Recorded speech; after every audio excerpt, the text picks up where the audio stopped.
አንድ ወዳጄ ነፂ እንደው ባይመች ከዚህ በላይ ተጠቆር ነበር ማለት ነው። ሶሻል ሚዲያ ላይ በጣም መነጋገሪያ የሆነው የአርቲስት ነፃነት ወርቅነህ ሚስት ምን ገጥሟት ነው በዚህ ልክ ውዝግብ የሆነው? ሶሻል ሚዲያ ላይ በጣም መነጋገሪያ ሆናለች። ቅዳሜን ከሰዓት ፕሮግራም ላይ ሻይ ሰዓት ላይ ቀርባ ኢንተርቪው ከሰጠች በኋላ እሷን በጣም በመተቸት ብዙ አስተያየቶችን በመስጠትና ሶሻል ሚዲያው ላይ መነጋገሪያ ሆናለች። እስኪ የተናገረችውን ቀንጨብ አድርገን እንየው። ከባድ ነው ላንቺ ነገር ከባዱ ነገር መንገር ነው ለን አባታችሁ የለም በህይወት ብሎ መናገር።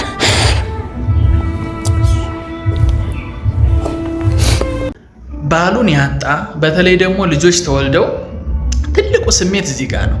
ልጆች ተወልደው ባል ሞቶ ወይም አባት ሞቶ ለልጆች እንደማስረዳት በዚህ ምድር ላይ ከባድ ነገር የለም። ሁለተኛው ወደዚህ አይመጣም ማለት በጣም ከባድ ነው። አባታችሁ በህይወት የለም ማለት እጅግ በጣም ከባዱ ነገር ነው። ይሄን የሚረዳው የወለደ ብቻ ነው። ሶሻል ሚዲያ ላይ ዝም ብሎ ትችት ብቻ ማቅረብ ተገቢነት አለው ብዬ ስላላመንኩ ነው። ሶሻል ሚዲያ ላይ በጣም መነጋገሪያ ሆኗል የሷ ኢንተርቪው which is not accept የሚደረግ ነገር አይደለም።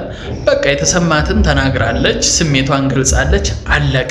ስለ ሐውልቱም የተሰማትን ነገር ተናግራለች፣ በቃ አለቀ እንጂ ይሄን ያክል በጣም ሶሻል ሚዲያ ላይ መነጋገሪያ የሚሆንም ኢንተርቪው መሆን የለበትም ነበር።